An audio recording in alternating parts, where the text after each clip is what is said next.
Hey, what's up guys, and welcome back to the MMA Zone. Today, let's get started with Justin Gaethje teases a fight with Dan Hooker. All the talk about a potential 4-man BMF tournament between Max Holloway, Dustin Poirier, Justin Gaethje, and Dan Hooker might have led to a fight between the Highlight and the Hangman in the new year. Make sure to leave a like on the video to help support the channel. On Thursday, Gaethje teased a potential fight against Hooker on social media while responding to a fan who said that all they wanted for Christmas was a fight between Gaethje and Hooker to be finalized. In response, Gaethje posted a gif of Macaulay Culkin from Home Alone that included the iconic phrase, "Merry Christmas, you filthy animal." On the flip side, Hooker hasn't dropped any hints about a fight between the two and hasn't been active on social media since early December when he reposted a clip of Sean O'Malley submitting an influencer in 4 seconds. With the UFC heading back to Australia in the new year, a fight between Hooker and Gaethje would definitely be a huge addition to the UFC 312 card as both guys get to work into title contention. Tom Aspinall wants to see Alex Pereira versus Magomed Ankalaev.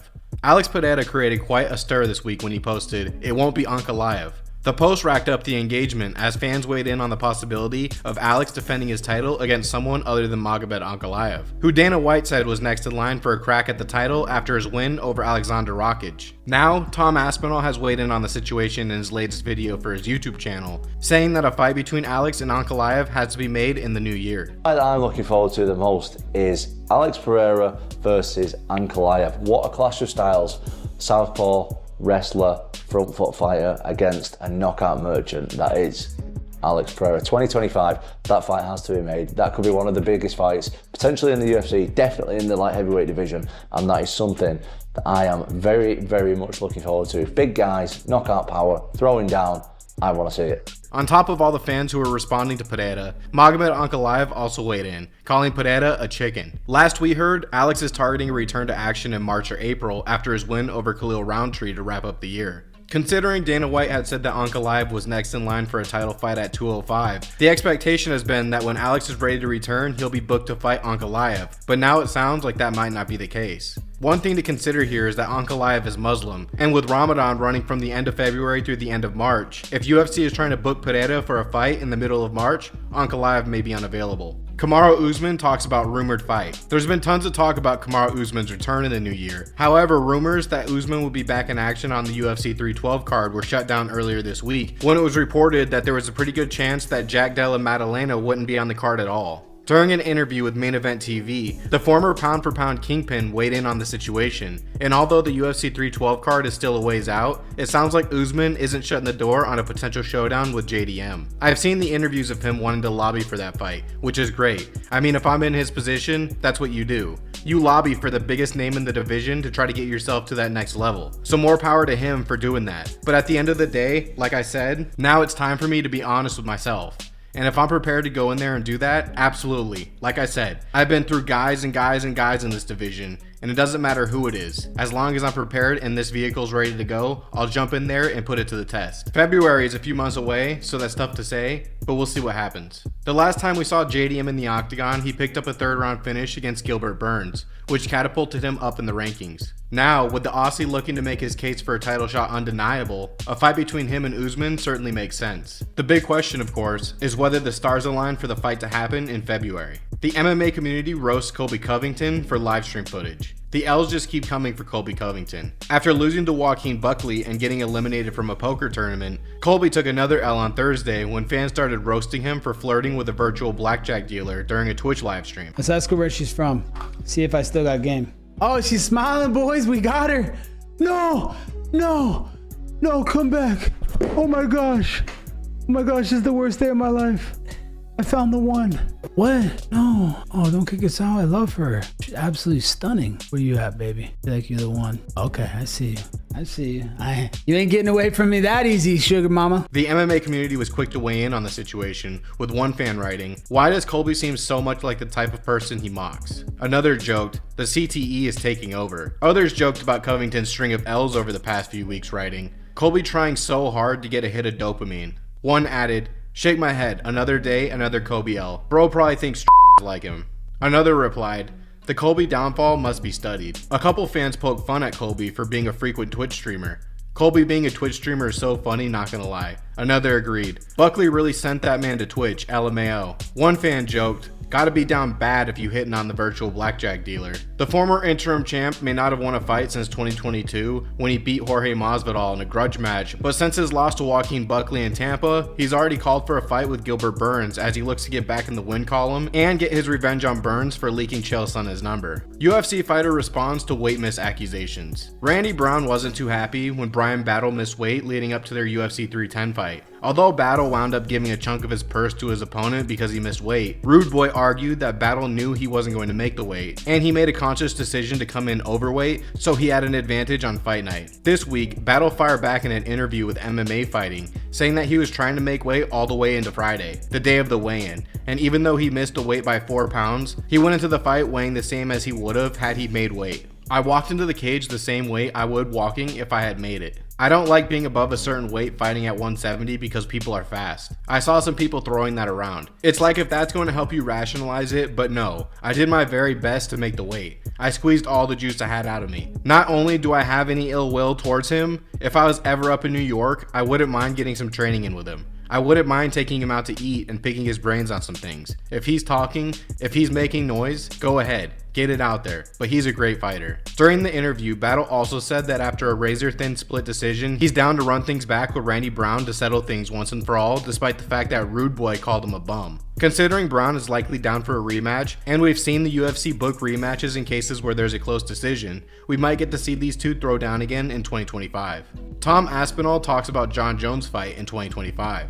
A fight between Tom Aspinall and Jon Jones might actually wind up happening in the new year. After Jones' win over Stipe Miocic, Aspinall sounded pretty confident that a fight between the two would wind up happening. Then, Dana White said on First Take this week that a fight between Jones and Aspinall is the fight he wants to see the most in 2025. During a video for his YouTube channel this week, an optimistic Tom Aspinall weighed in on the fight, saying that the title unification bout between the two is going to happen in the new year.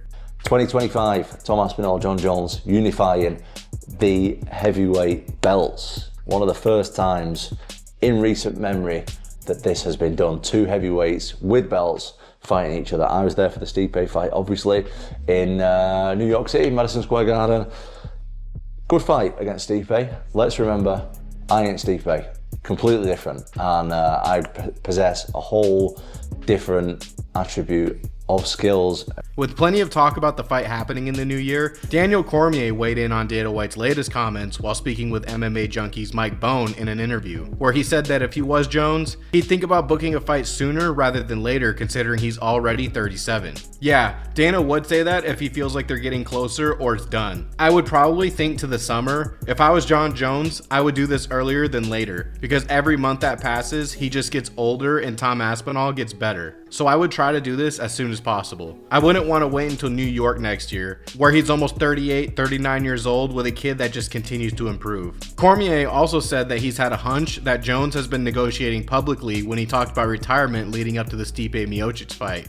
However, at the same time, he also thinks Jones was giving fans and the UFC a genuine heads up that his career is almost over. Considering how confident Dana White sounds that fight is going to happen, it might just be a matter of time before the fight gets finalized. Manel Kape goes off on Kai Kara-France. Kai Kara-France being dismissive of Manel Kape's post-fight call-out after his win over Bruno Silva didn't sit well with Starboy. On Thursday, Kape went off, reposting the footage of Kai saying that he's all bark no bite, adding, "If there were no cameras, you would be unconscious until now. And deep down you know that. You're my your belongs to me. I'll beat you till you love me."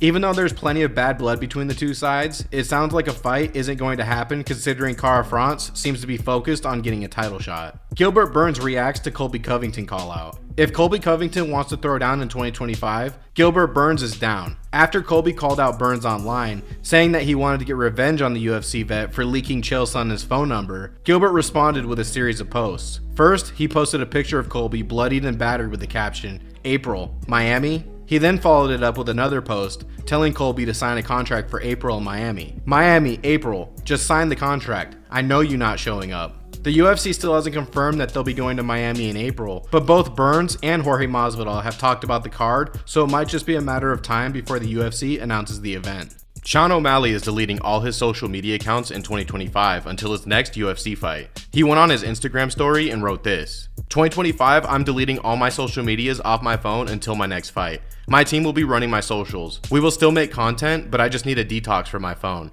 Going to focus on reaching my full potential as an athlete and a father.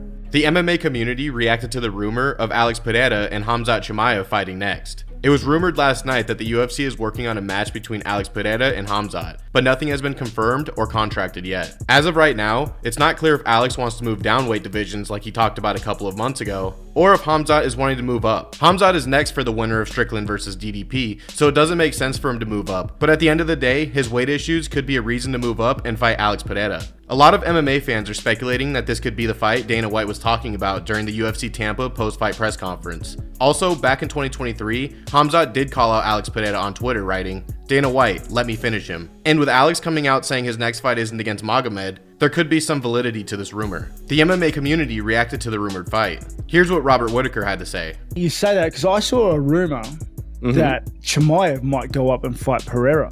Imagine that. Imagine that. This would truly be Alex's proper wrestling test. Who wins?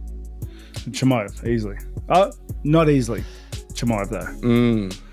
I don't know. Unless like the heavyweight strength changes, there's a dynamic that Chimaev can't take. Chimaev's will get the takedown. And then he's good at what he does. He plays into his strength. But let's say, hypothetically, Chimaev slows down, gasses a little bit. Yeah. Pereira won't. He can strike asleep, dead tired. Dude's been doing it his whole life. He'll Chimaev in the stand-up. It won't be like that Usman Chimaev fight where Usman was kind of outboxing him a little bit at that period when Chimaev got tired. Yeah. It'll be a slaughter. But it'll be like what we saw. Brennan Schaub went on Instagram posting this. "No way. Anyone know if this is for real? Take my money. Khamzat should be a minus 2,000 in this matchup stylistically. Makes no sense. Dana says Poton can't fight Jones, but he used to fight at middleweight, but Poton can fight Khamzat, who used to fight at welterweight. Lol, I call cap. Khamzat smashes him. Too much ground game for Alex to deal with. Fight will not be competitive." From a business standpoint, that makes zero sense for the UFC. Alex is the money-making machine for the UFC, with his legend growing in every fight. Why put him in a fight which exposes his Achilles heel, his wrestling, against arguably the best grappler in the UFC? If this goes down, it has to be on a Vegas card at primetime and not some 2 p.m. overseas card like Max Ilya was. That makes absolutely no sense for anyone involved. Imagine having a skill set so insane that people are worried it would be too easy for multiple championships. Khamzat ragdolls 170, 185, 205. LMAO at the peeps who think Khamzat would walk right through him. Alex putting him to sleep easily. This fight will show y'all exactly why no one wants Alex vs Jones. Alex gets ran through with ease.